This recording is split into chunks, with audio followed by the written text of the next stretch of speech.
All right, this is Unit 8 review for the final exam for ENGR 201. So I'm going to cover divergence theorem and Stokes theorem.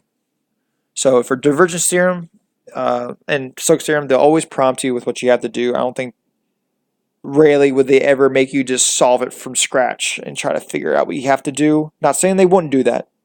Not saying they can't do that, where they just give you a blank page and you have to just figure it out. With just the question and without all of this to help guide you.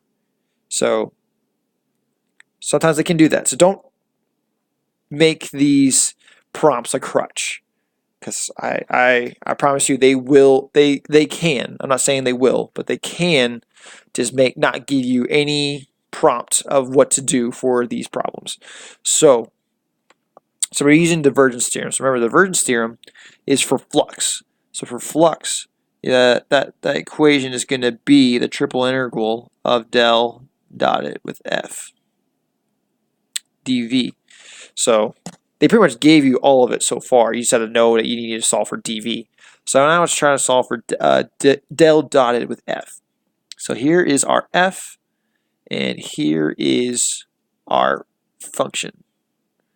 So for del dotted with f, you only care about this portion here. So don't get mixed up with your function and your f. So you only care about the f. So del, remember del is the partials of x with respect to I plus the partial with respect to yj less the partial with respect to zk.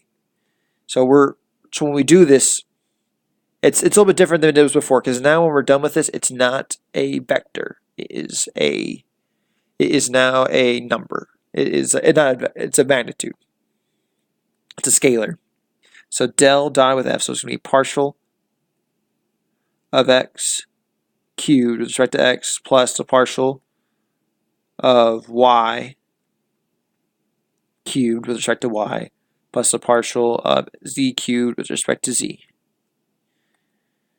And that will equal then 3x squared plus 3y squared plus 3z squared. And we can leave it like this, but what's going to happen, because this right here is a sphere. So we're probably going to be dealing with spherical units, so I'd go ahead and convert this to spherical.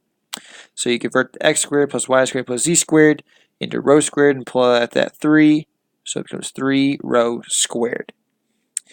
And now we're going to do 3 rho squared with our triple integral dv. So dv is going to be rho, d rho, rho squared d rho times sine phi d phi d theta. Excuse me. No time to edit that out. All right, so now we need to figure out what our limits are. So again, if this is just a sphere, I'll go ahead and just draw it so we know what we're dealing with.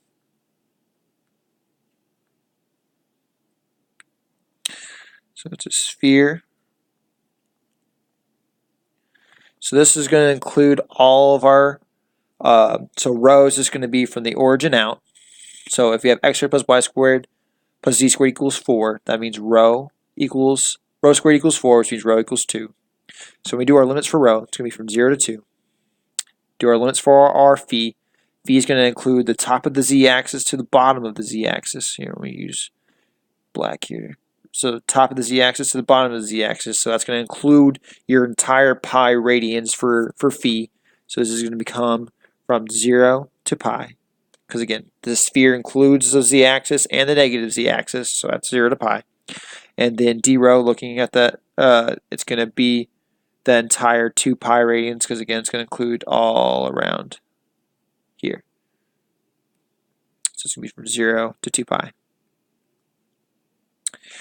All right, now we need to simplify and solve for this. So now it's going to be triple integral 0 to 2 pi, 0 to pi, and 0 to 2 of 3 rho to the fourth d rho sine phi d phi d theta. Integrate rho, so you have 3/5 whoop, or we have spaz 3/5. Make sure you keep your other integrals row to the 5th from 0 to 2. So it's going to be 2 to the 5th, which is 32, minus 0, which is 0. 0 to the 5th, which is 0. So it's going to be 32 here. And we have sine phi, d phi, d theta. So now we're going to integrate phi, since I know this is right here is going to go to 32. So I have 32 times 3. I'll put this to the outside, so it's going to be 96 over 5. So 0 to 2. And now integrate sine phi, which is going to be negative cosine phi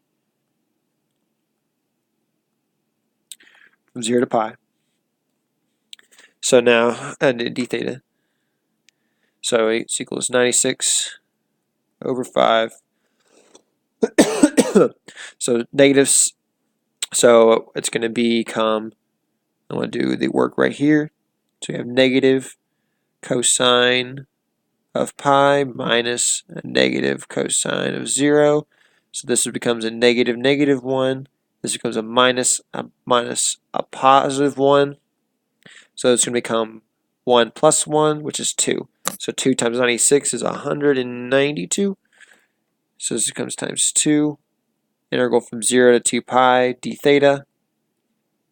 So this equals 192 over 5. And then integrate, you have theta, 0 to 2 pi, which equals 192 over 5 times 2 pi minus 0, which then equals 384 over 5 pi. So that's the flux. Alright, so now go move on to Stokes' theorem. Stokes' theorem, there's definitely more steps.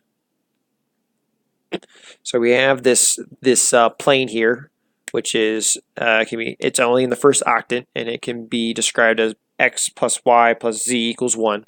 So now we need to figure out, so we write the function. So the function is going to be x plus y plus z equals 1, because again, our n hat's going to be going in the positive x, positive y, and positive z direction. So we need to make sure that all three of those are positive. So x plus y plus z equals 1. Now n hat d sigma. So n hat is going to be del f over fz. Or wait, hold up. Yeah, fz, because remember, look, we have y here, x here, so that means we're missing the z in our projection. So that's going to be at magnitude of fz here, dAxy, which is just going to become. So I haven't done del f yet, so I'm going to solve for del f, which is going to become so the partial of that function with respect to x, which is I, then y is going to be j, and then z is going to be k, all over 1, so I'm not, then dAxy. And now I need to do del crossed with f. Probably should give a little bit more space on that now that I think about it. Oh well. So this is going to equal I, j, k, del being partial with respect to x, partial with respect to y, partial with respect to z. Oh.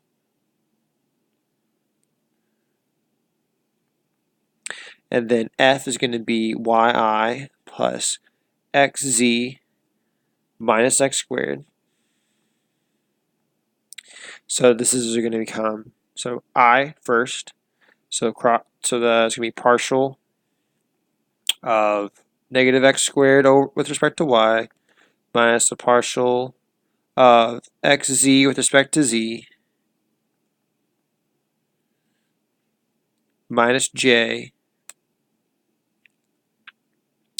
which is going to become partial of negative x squared with respect to x minus the partial of y with respect to z, and then k, which is the partial of xz, looks like the exact same thing. Oh well, with respect to x, oh wait a second, yeah, with respect to x, minus the partial of y with respect to y. and this will simplify. Yeah, I really did not give enough space for this. Move that down. And this will equal, so this first term here, so I is going to be 0 minus x minus j, which is, this becomes minus 2x minus 0 plus k, and it's going to become z minus 1. So overall, this equals negative xi plus 2xj plus z minus 1k.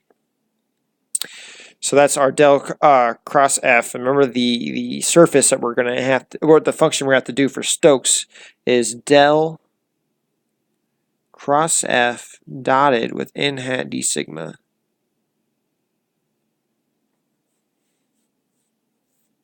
So it's a good thing that our d sigmas is I, j, and k. So we're dotting each one of these components with 1. So it means that we're going to end up adding each of these vectors. So this is going to become negative x plus 2x plus z minus 1.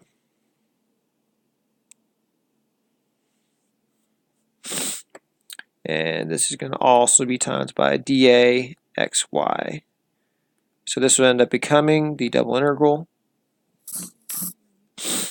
of x plus z minus 1. So if you notice, it should be dAxy. So we need to figure a way to get rid of that z. So we go back up to your plane. So it's x plus, so let's see here. It's z minus 1. So we can solve for z minus 1 here from this plane. So it's going to be x plus y equals 1 minus z, and then multiply by negative sign to both sides. So we get a negative x minus y equals a z minus 1. So we can subtract the x and subtract the y for substituting in for this. So this becomes, so then this becomes a double integral of x minus y minus x, because that's what this substitution is for z minus 1. Cancel out the x's. So now we have just minus y and dx dy. And then our limits, again, we need to draw our projection. So when we look in the y-axis plane, it's going to be whenever z equals 0. So it would be y plus x equals 4, or 1.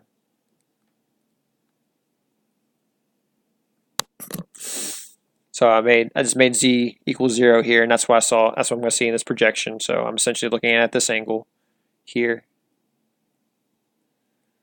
looking from right here.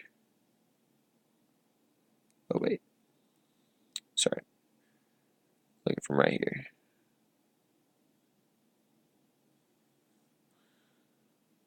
So I'm looking down at that. Now limits for x are going to be from, this is 0, this is 1, this is 1. So it's going to be from 0 to, I guess I'll have to include the equation, so go out this way. So it's going to be n at x equals 0 and out at x equals 1 minus y. And then limits for y are going to be from 0 to 1. And this is going to equal negative y squared, or sorry, oops, not yet. It's going to equal to negative y plus y squared dy, and this will equal integral from 0 to 1. Oh, not doing integral, integrate, and then it'll be negative y squared over 2 plus y cubed over 3 from 0 to 1. Then that'll equal negative 1/2 plus 1/3, which equals negative 1/6.